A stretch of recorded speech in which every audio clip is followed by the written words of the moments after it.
Hello viewers and welcome to my channel. আজকে travel করছি হলদিয়া থেকে গেঁওখালি, এবং গেঁওখালিতে একটা অফিস পিকনিক আছে, সেটা অ্যাটেন্ড করে ওখান থেকে চলে যাব সোজা কলকাতাতে। তো আমার এর আগের ব্লগে তোমরা দেখেছো যে আমি গেঁওখালির ত্রিবেণী সঙ্গম রিসর্টটা এক্সপ্লোর করেছি, এবং ত্রিবেণী সঙ্গমের পাশেই একটা নতুন রিসর্ট হয়েছে। কোন রিসর্ট সেটা এখনই ডিসক্লোজ করবো না, ওখানে গিয়ে ডিসক্লোজ করবো সেটা। এবং তার জন্য তোমরা এই পুরো ব্লগটা ওয়াচ করো আর চ্যানেলটাকে লাইক শেয়ার সাবস্ক্রাইব করে দাও, আর কমেন্ট করে যাও তোমাদের এই ব্লগটা কেমন লাগলো আর রিসর্টটাও কেমন লাগলো সেটা কিন্তু কমেন্ট করতে ভুলবে না, আর বেল আইকন কিন্তু অবশ্যই।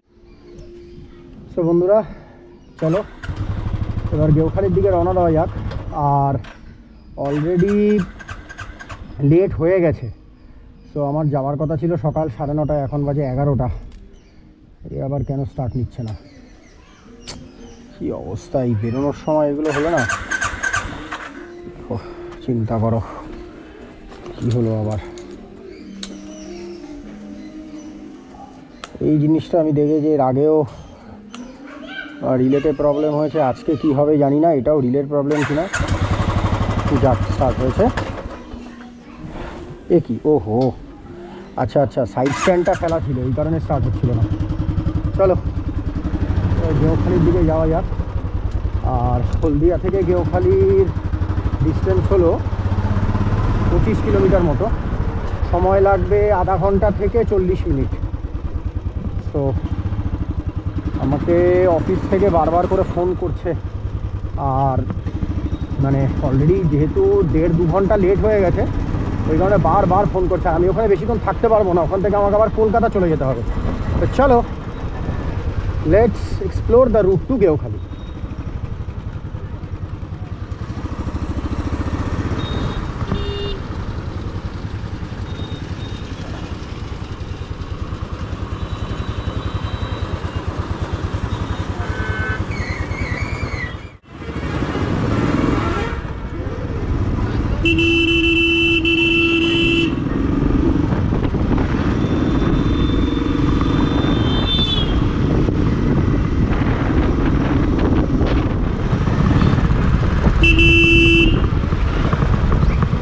এটা হচ্ছে গিরিশ মোড়, আর গিরিশ মোড় থেকে আরও হচ্ছে অ্যাপ্রক্স 23 কিলোমিটার, 23 হবে না 24 কিলোমিটার, 1 কিলোমিটার এলাম।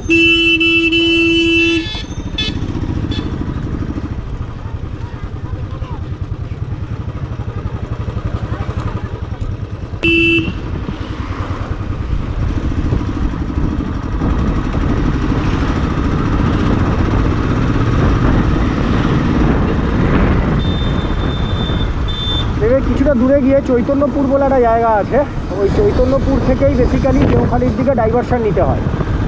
তো আর চৈতন্যপুর থেকে 3 দিকে যাওয়া যায়, এক হচ্ছে মহিষাদল, এক হচ্ছে ব্রজলাল চক যেখানে ওই হাইওয়ে ধরে সোজা কলকাতা নন্দকুমার হয়ে, আর একটা সাইড হচ্ছে কুকরাহাটি অ্যান্ড গেঁওখালি।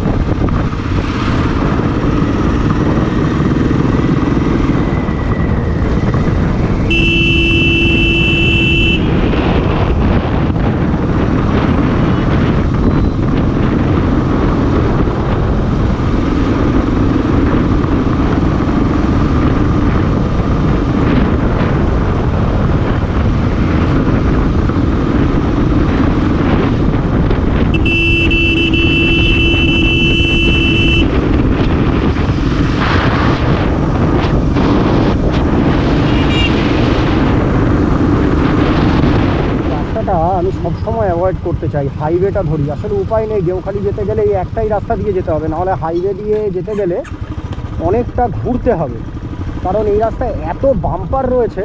আর যখন তোমরা গেঁওখালির দিকে ঢুকে যাবে তখন বুঝবে একদম গ্রামের ভেতর দিয়ে রাস্তা। আর এই যে রাস্তা যতটা চওড়া দেখছো, গেঁওখালির ডাইভারশনটা নেওয়ার পরে চৈতন্যপুরের পরে আর কি, তারপরে দেখবে রাস্তা আরও সরু।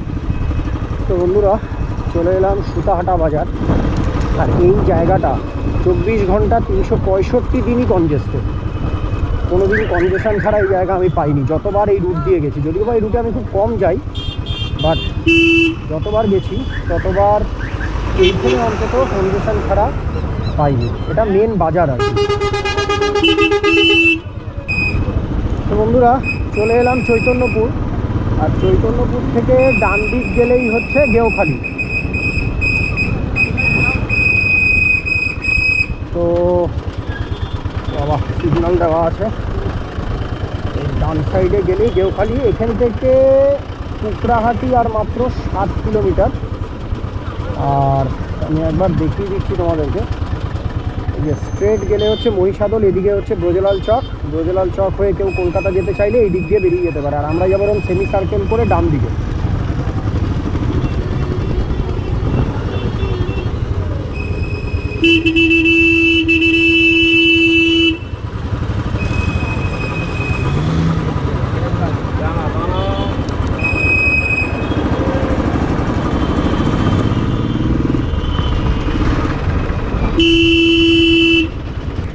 কিছুটা দূর গিয়ে একটা লেভেল ক্রসিং পড়বে, ওই লেভেল ক্রসিংটা ক্রস করলে তারপরে বাঁদিকে একটা ডাইভারশন আছে, ওই ডাইভারশন নিলেই হলো গেউখালি।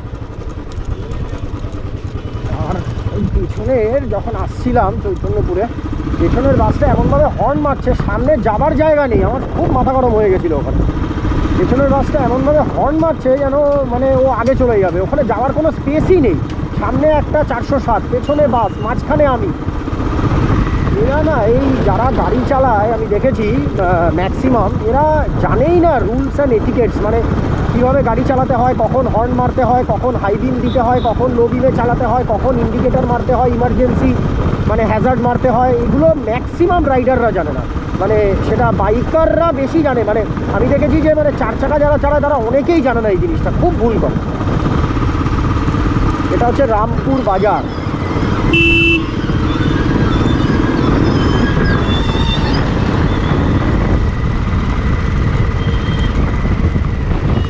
এখানে আছে এই যে এইটা হলো চৈতন্যপুর আই হসপিটাল।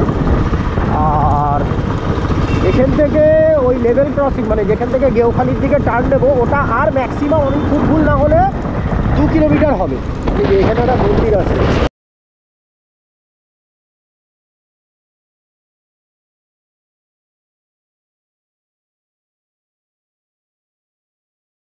মন্দিরটা খুব সুন্দর, ওই অনেকটাই সাউথ স্টাইলে মন্দিরটা করা। ইয়ামাহা রাইডার্স চয়েস, ওকে, ভেরি নাইস।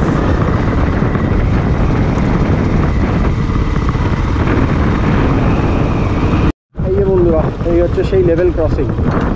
লেভেল ক্রসিংটা ক্রস করলেই একটা ডাইভারশন আছে গেউখালির দিকে। তো এইদিকে যে রেল স্টেশনটা আছে সেটা হচ্ছে বর্দা রেল স্টেশন। এই যে এই সাইডে, এই যে ওইটা ওই দিকটা হচ্ছে বর্দা রেল স্টেশন।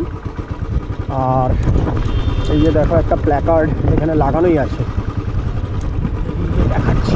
এই যে এদিকে হচ্ছে গেউখালি, মানে এই যে সামনের রাস্তাটা এই দিক দিয়ে হচ্ছে গেউখালি, সোজা গেলে হচ্ছে কুকড়াহাটি। আর এই জায়গাটার নাম হলো বাজিতপুর। ঢুকে গেলাম গেউখালির রাস্তাতে। তো দেখতেই পাচ্ছ আগে যে রাস্তাটা আমরা চালিয়ে এলাম বা রাইড করে এলাম সেই রাস্তাটা কতটা চওড়া ছিল।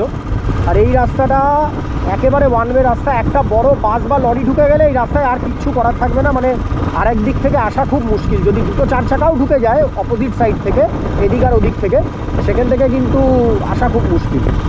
আর যেহেতু পুরোটা গ্রাম্য এলাকা, সমস্ত ফটোগ্রাফার বন্ধুদের কাছে আমার অনুরোধ যে এখানে নিশ্চয়ই পাখি প্রচুর পাওয়া যাবে। তো যারা বার্ডিং করতে ভালোবাসো বা মানে মেনলি বার্ডিং করতে ভালোবাসো, তারা গেউখালির এরিয়াতে এসো, কারণ গ্রাম্য এলাকাতে খুব ইউনিক পাখি বা পরিযায়ী পাখি এই শীতকালটাতে পাওয়া যায়। তো অবশ্যই তোমরা এসো। আর যারা রাইডার আছো তাদেরও গেউখালি জায়গাটা বেশ ভালোই লাগবে। এর আগেও আমি 2বার এসেছি, বাট তখন সামহাউ ব্লগটা করা হয়নি, কারণ তখন আমার কাছে মানে ডিভাইসও সেরকম ছিল না। আর সেটাও গাড়িতে এসেছিলাম, মানে 4 চাকাতে। সো মানে রাইড করে আসার মজা আর 4 চাকা আসার মজা দুটোর মধ্যে অনেক পার্থক্য আছে। সিনিক বিউটিটা দেখো বন্ধুরা, বিউটিফুল। মানে গ্রাম্য এলাকাতে সত্যি, মানে আমরা শহরে থেকেও মানে গ্রামে এলে না সত্যি মানে মন জুড়িয়ে যায়, অসাধারণ বিউটি। আর একটা কথা তোমাদের সাথে একটু শেয়ার করি বন্ধুরা, সেটা হচ্ছে যে যখনই তোমরা গেউখালি আসবে, এই রুটে আসবে, যেহেতু দেখতে পাচ্ছ it is a very dangerous এবং ওয়ান ওয়ে রুট।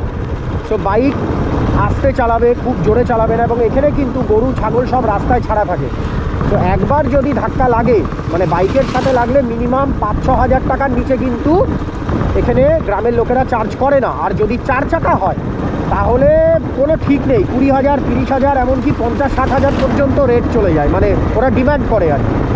তো যারাই এখানে 4 চাকা নিয়ে আসো, 2 চাকা নিয়ে আসো, গাড়ি খুব সাবধানে চালাবে।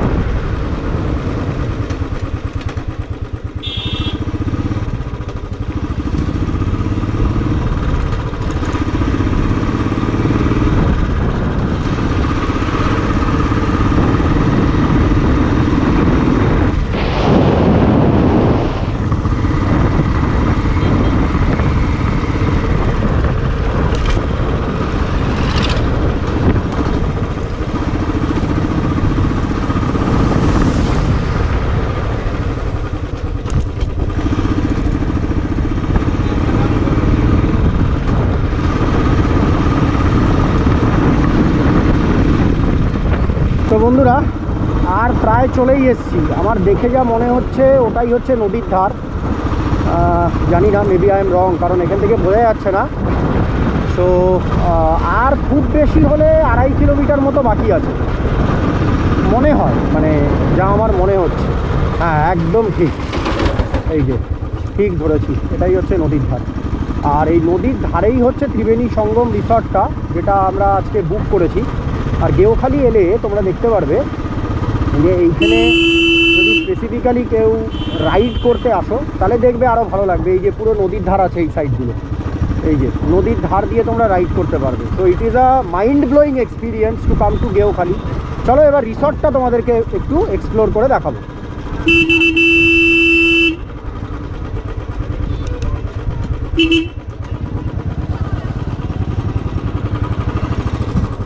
এই যে এটা হচ্ছে ত্রিবেণী সঙ্গম রিসর্ট।